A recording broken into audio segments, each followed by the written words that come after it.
Welcome to season 4 of the Talk to Danielle podcast. Now, this podcast has always been about connection and providing parents with a wide range of resources to help them with their realities.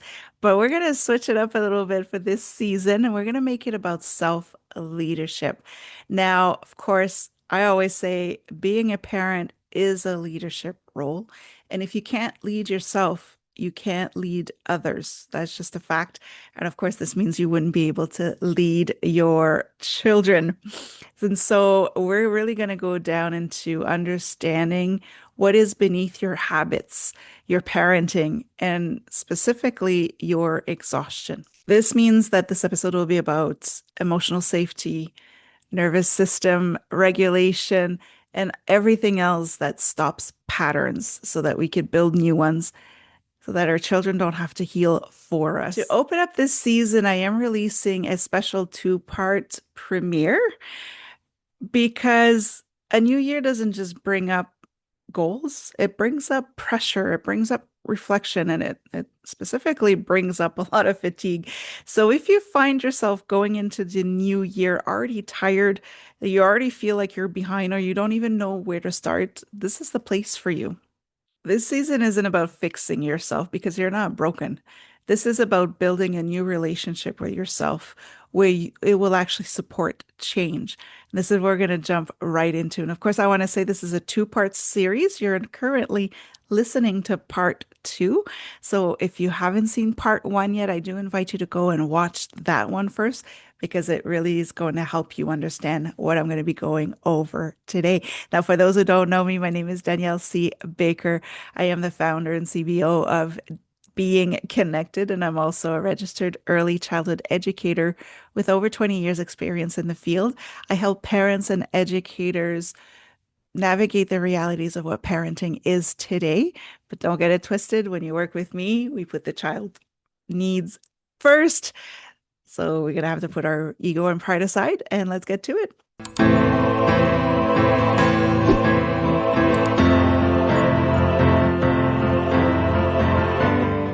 Hello, hello, hello, and welcome to the Talk to Danielle podcast.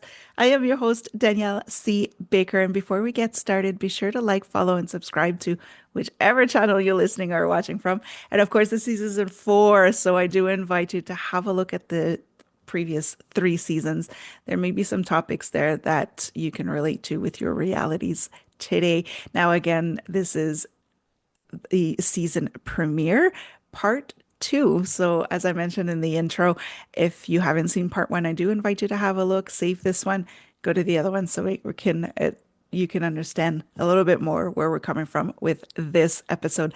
We're going to be talking about how you don't need a new year, you don't need a new you, you just need to build a new relationship with yourself. Now, how do we do that? We all know that New Year's resolutions don't work. They actually create this quiet shame in us that just compounds over the years. So we just get harder and harder and harder on ourselves, thinking there's something wrong with us for not being able to hold on to our resolutions.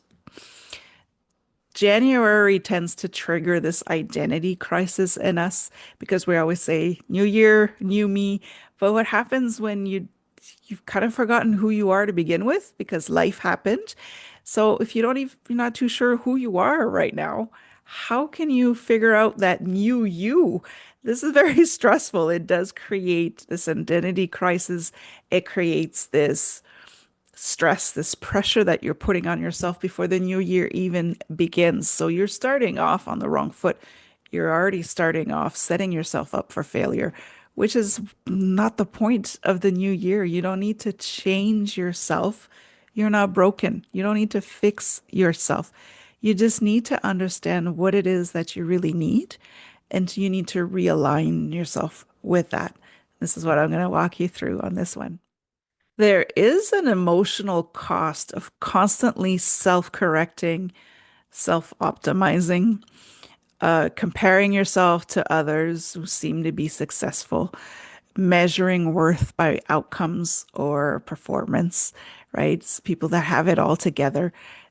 There really is an emotional cost there that can help you lose your motivation to lose the energy that you actually want.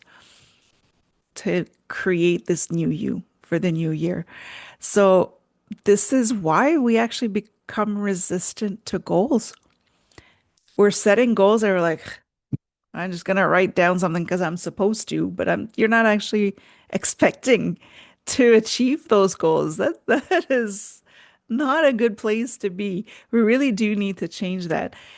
Our body keeps thinking that we're under attack when we go through something like this. When it's on a psychological level, it's on an emotional level, it's on a mental level, our nervous system keeps thinking we're being attacked. So it's going to keep holding on. It's going to keep resisting those goals and saying, that's not safe.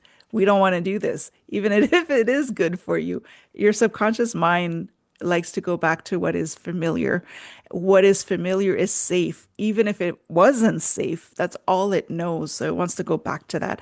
That's why we keep dropping the ball on our new habits or our new goals for the new year because our nervous system is already too hyped up and saying, no, no, no, no, we're going to go back to that because we know that we can deal with that. And now you're just back into your old patterns and old habits. If you're not sure if you're setting the right goals, just know that if your goals feels heavy, if your growth feels heavy, it's not because you're lazy or broken. It's just because you're not connected with yourself. There's a difference there. You're not lazy. You're not broken. There's nothing to fix here. It's just you're disconnected to who you really are and who you actually want to show up as without having the background noise that's influencing you. Like I mentioned earlier, motivation is not reliable at all. It's only temporary. Behaviors follow felt safety. So, as I mentioned, our subconscious mind always goes back to what's familiar because that's what it feels safe. It doesn't make sense because it could be, if it's health wise, uh, it may not be safe for you, but that's all it knows. So it wants to go back to that. So those felt emotions is what will always win over motivation. And you already know this. You can't motivate your children to do anything, right? You need to connect with them first. So this is the same thing for you when we're talking about self leadership, with what I mentioned in episode 1 about being tired before the new year even begins. That self leadership of being able to stop yourself and say, okay, this isn't going to work. These goals are not realistic because it's actually adding to the burden. Or that's not really what I want. It's just what I think is expected of me or what other people want of me. So if you're putting pressure on yourself to get these goals that are not connected to who you are, you're creating the stress on your nervous system and it's going to block out everything that you're trying to do. That motivation is going to work. So what we do need to work on is to move away from self pressure and move towards self trust. Now, what does that look like? Self pressure is when you're forcing yourself to do something. It leads to a sense of urgency, to anxiety, to a lot more pressure, and your body is going to take that as danger. So it's going to go into survival mode. And now you're not going to be able to achieve those goals. You're not going to be able to problem solve because your body now thinks you're in danger. So self pressure is what you need to move away from and go into self trust. Now, self trust is when you believe in your own abilities, that you trust in your abilities to make decisions and problem solve, and that you are trust that you're going to hold yourself to those commitments that you're making for yourself. So you're doing this while holding love and compassion for you. It does soothe the nervous system. It is open to this new suggestion, this new habit, because now it doesn't feel like danger. So when you're taking care of you by addressing your own needs and your own safety, you're actually now able to get into these new habits or this new growth that you want to get to for the new year. Now, in addition to making the distinction between self pressure to self trust, we also have to address the differences between compliance versus alignment. We do need to make that switch as well. Now, compliance is when you are adhering to specific standards or regulations. So you are going by expectations of others, right? And you're following that to a T. Now, where we're talking about alignment is when you're focusing on customizing practices that are going to fit your goals and values. That's where you want to pivot towards when you're rethinking what kind of changes do I want to make in my life for this new year, and to be able to realign with yourself, to reconnect with yourself, because now these practices are going to reflect what you need, what feels safe for you, what feels good for you. You're taking off all the pressure of what everybody else expects of you. Now you're focusing on you, and that's what you want. That is what self-leadership is. And again, don't forget, once you're doing this, you are showing your children how to do that so that they are a step ahead when they reach adulthood as well. When I was talking about how motivation is temporary, if you ever try to motivate your children to do something that they don't want to do, we're not very successful at it. So by showing them how to connect first, you're going to need to connect with them. You're going to need to make them understand why we're doing certain things. And you're going to need to check with them to see if that's what they really need. So when you create that connection with your children, you're then able to make them do things that they need to do. When we're talking about self leadership or internal leadership, this is the exact same thing, but you do it to you. You now become your parent, maybe the parent that you needed when you were a child, but you're going back and connecting with yourself to say, okay, what is it that I really need? This isn't working. So what is it that, what support do I need? Maybe I need to learn something to help me. This is the kind of thing that we would go with our children where we're trying to teach them new things or take up new habits. So do the same. You parent yourself. That's really what it comes down to. And you are the best person to know exactly what it is that you need. So you are the best parent for yourself because you're going to be a loving parent. We want to switch it over to you being a loving parent for yourself. These are very important steps to internal leadership. You don't change your life by forcing yourself. You change by learning how to listen to your inner voice to see what it is that you actually need, not something you think you need because you're seeing everybody else doing it, or that you think you need because people are pressuring you into it or expecting it from you. But that's actually something that I need or do not need. That's what you want to be working on. So, what does a healthy relationship with yourself looks like? Right? There are some core components to self relationship.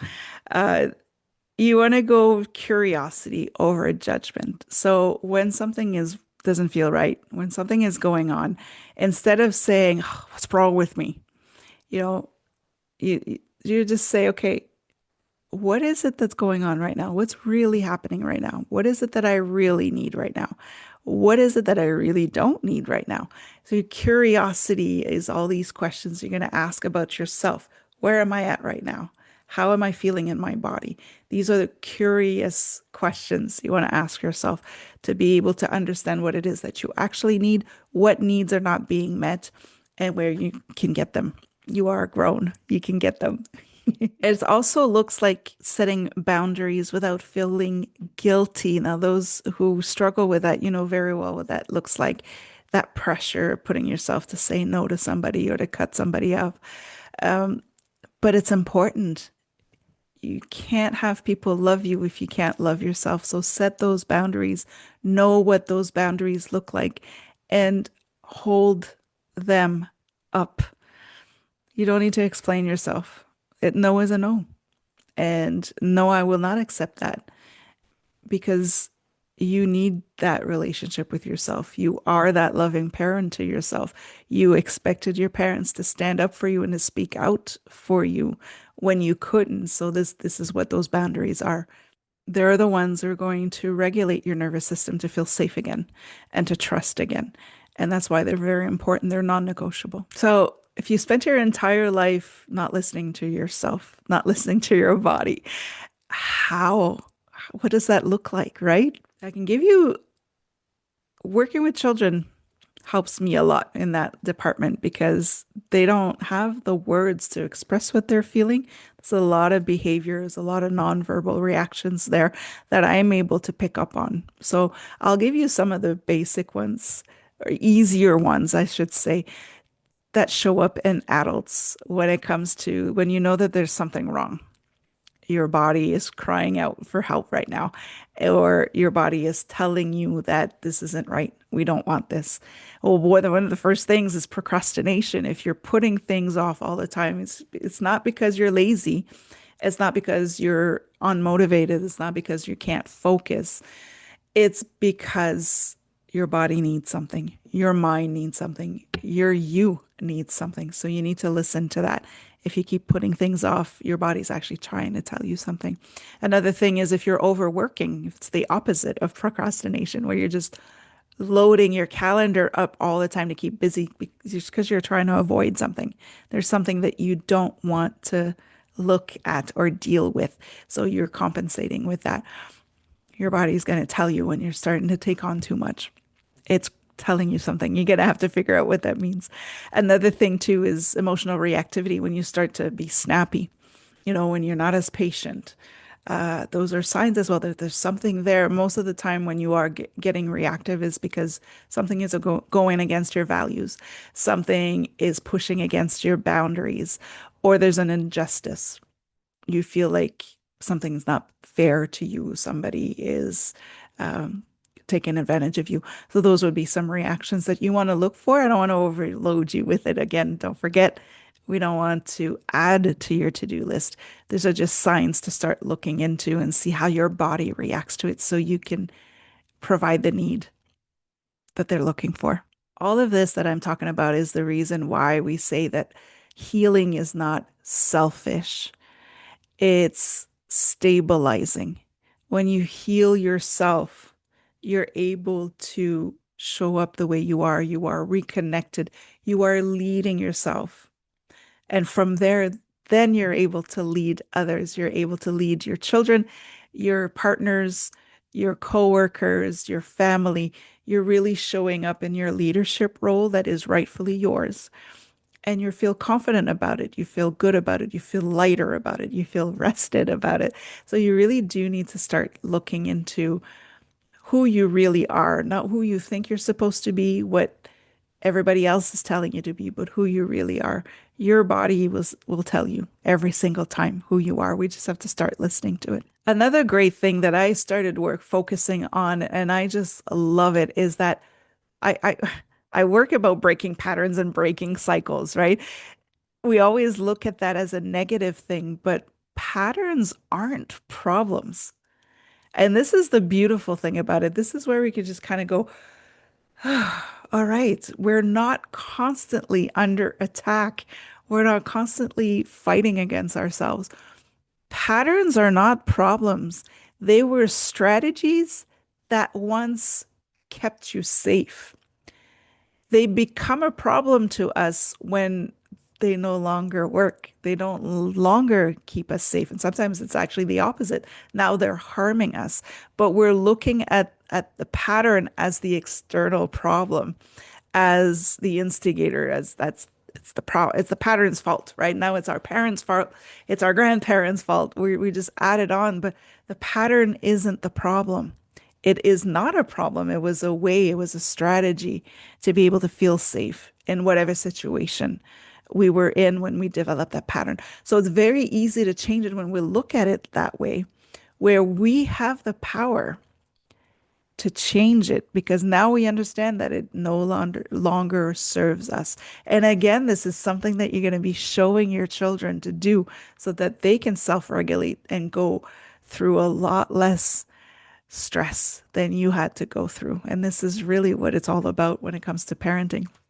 So now I invite you to move into the new year in a different way. Forget the goals, forget the new you, forget the long list of things you want to achieve this year. You really want to set intentions that are rooted in care, not correction. And you want to focus on that. And again, don't forget that new self-care thing that we talked about. Self-care should not be an extra burden, but we really want to set intentions on care, not correction. There's nothing wrong with you. Stop trying to fix yourself every new year, right? You want to take care of yourself so that you do show up better naturally. Ask better questions instead of setting harder goals. If it didn't work, we're just going to push harder. We're going to hustle harder. We're going to move harder. We need to move away from this violent approach to New Year's resolutions and new goals. We really need to move away from being so hard and so violent with our goals and just come down in this non-violent state of just asking better questions. Like I said earlier, what's going on inside of me? What is it that's really happening right now? Why am I reacting this way right now? Start asking those questions. I think some of the best questions to ask is, what do I need more of? When you're starting the new year, ask this. What do I need more of? And what am I protecting myself from? Those two questions will change your entire outlook on the new year. Focus on those.